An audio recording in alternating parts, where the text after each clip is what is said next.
Hai, assalamualaikum. Kali ini saya akan memberikan penjelasan atau tutorial cara melakukan pemeriksaan asam urat, kolesterol, dan gula darah di rumah. Oke, teman-teman semua bisa mengecek ya apabila memiliki alat sendiri tanpa harus datang ke tempat kesehatan atau tenaga medis, tapi dengan satu syarat. Teman-teman semua harus paham berapa batas normal untuk asam urat, kolesterol, dan gula darah. Di sini saya sudah menjelaskan secara detail. Oke, langsung ya kita simak bersama-sama. Yang pertama, teman-teman semua bisa ya membaca apa itu asam urat. Menurut WHO, bagian dari metabolisme purin.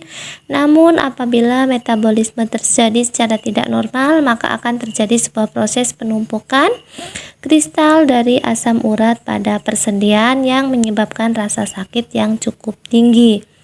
Paham ya untuk teman-teman semua, inilah pengertian asam urat. Kenapa kok asam urat sering terjadi di persendian? Karena memang kristal-kristal dari penumpukan purin itu terjadi pada persendian yang menyebabkan rasa sakit.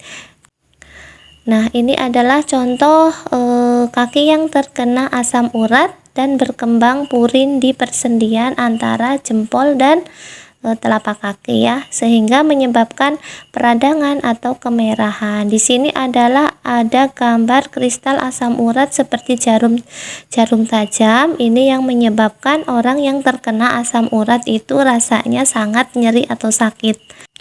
Oke, gejala penyakit asam urat itu sendi mendadak terasa sangat sakit, kesulitan untuk berjalan akibat sakit yang mengganggu, khususnya di malam hari. Kemudian nyeri akan berkembang dengan cepat dalam beberapa jam dan disertai nyeri hebat, pembengkakan, rasa panas, serta muncul warna kemerahan pada kulit dan sendi. Nah, ini adalah tabel kadar asam urat normal pria dan wanita untuk usia 10 hingga 40 tahun ke atas ya. Di sini bisa kita baca ya, teman-teman semua bisa baca. Untuk laki-laki dewasa lebih dari usia 18 tahun, itu batas bawahnya adalah 2 mg per desiliter. Batas atasnya adalah 7,5 mg per desiliter. Sedangkan untuk wanita dewasa lebih dari usia 18 tahun, batas bawahnya adalah 2 mg per desiliter. Batas atas 6,5 mg per desiliter. Laki-laki lansia 40 tahun ke atas, batas bawahnya adalah 2 mg per desiliter, sedangkan batas atas adalah 8,5 mg per desiliter. Wanita lansia 40 tahun ke atas, batas bawah 2 mg per desiliter, sedangkan batas atasnya adalah 8 mg per desiliter. Sedangkan anak laki-laki usia 10-18, batas bawahnya 3,6 mg per desiliter, sedangkan batas atas adalah 5,5 mg per desiliter.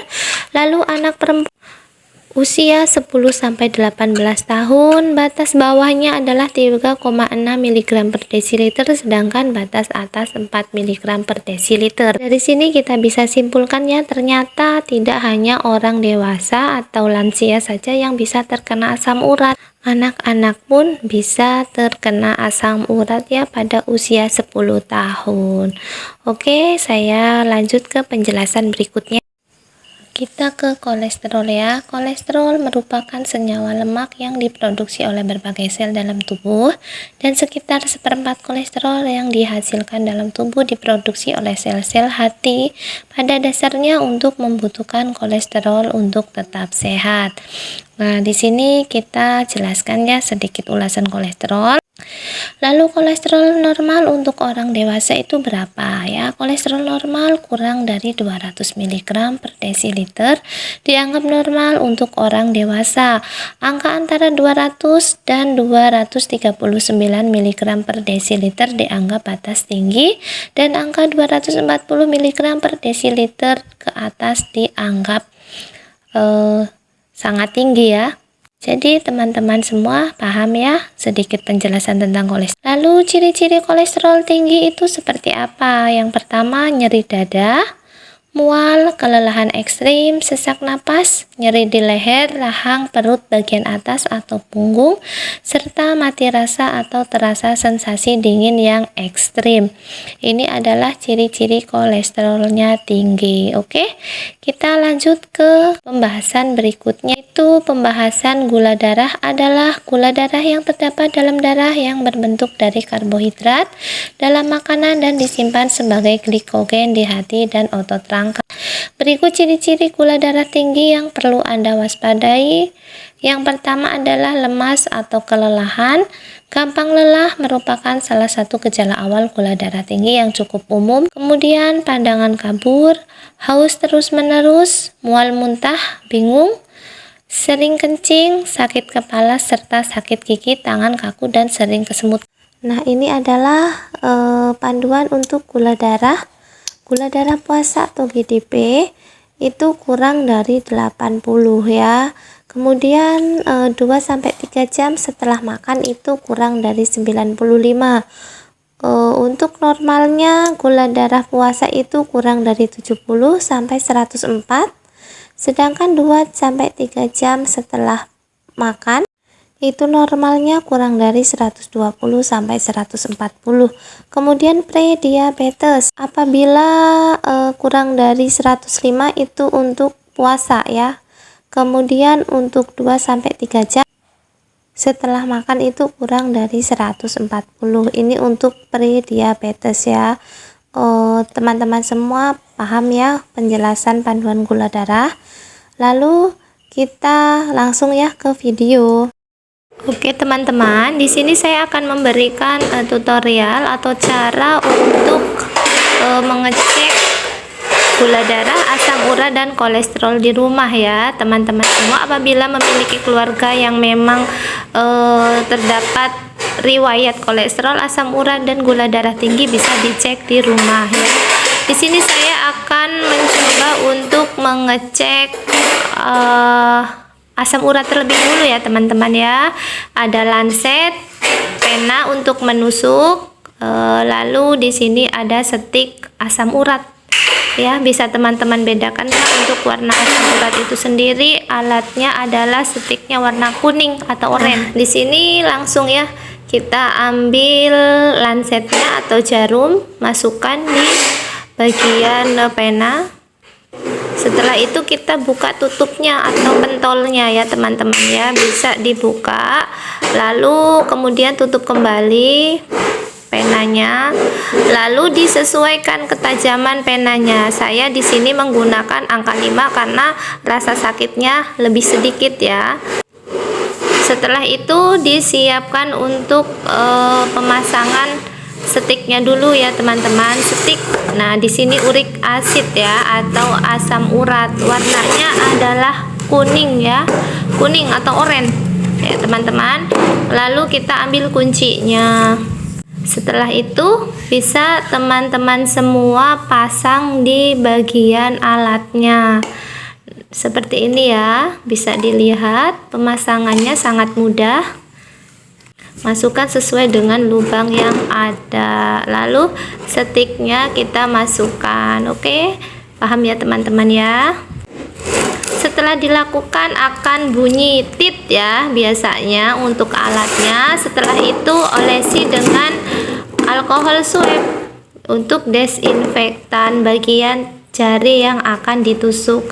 Lalu ambil darah sesuai dengan kebutuhan dengan cara ditekan ya secara pelan-pelan, lalu masukkan di stiknya. Kan ada tuh kayak coretan merah di bagian stik. Nah teman-teman bisa melihat ya. Setelah itu bisa teman-teman lihat hasilnya. Di sini ibu tersebut adalah mengalami asam urat yang cukup tinggi ya dengan hasil 11,9. Jadi ibu tersebut memiliki riwayat asam urat. Oke teman-teman, paham ya untuk pengecekan asam urat. Sebenarnya sama untuk kolesterol ataupun cek gula darah ya, sama-sama seperti itu cara pengecekannya. Teman-teman semua bisa ya sangat mudah melakukan pengecekan asam urat, gula darah, dan kolesterol. Setelah tahu hasilnya, bisa dibuka atau dibuang ya stiknya, karena ini adalah disposable atau sekali pakai. Setelah itu teman-teman bisa membuang lansetnya, ataupun bisa membuka benangnya, maksud saya membuka baterainya ya apabila tidak dipakai. Ini contohnya adalah stik gula, warnanya hijau ya teman-teman ya, warna hijau. Kemudian cara pemasangannya sama ya, ini saya beri contoh cara pemasangan gula atau pengecekan gula darah ya, sama ya. Kita ambil stiknya yang berwarna hijau. Setelah itu, karena ini tadi sudah ditusuk ya, tapi ternyata darahnya sudah kering teman-teman, jadi harus ditusuk ulang ya, pelan aja. Kita memilih yang nomor 5 ya. Kemudian kita ambil lagi darahnya si pasien ya, diambil dengan cara sangat mudah ya, tinggal kita letakkan di dekatnya, nanti darah akan tersedot sendiri oleh stiknya teman-teman. Lalu ditunggu ya untuk melihat hasilnya, pasien tersebut memiliki riwayat gula darah atau tidak ya. Di sini pasien tidak ya, karena termasuk agak rendah, gula darahnya adalah 79 ya, 79. Oke, ini adalah contoh dari saya melakukan pengecekan asam urat dan gula darah. Semoga penjelasan dan video saya mudah dipahami dan semoga bermanfaat. Wassalamualaikum warahmatullahi wabarakatuh.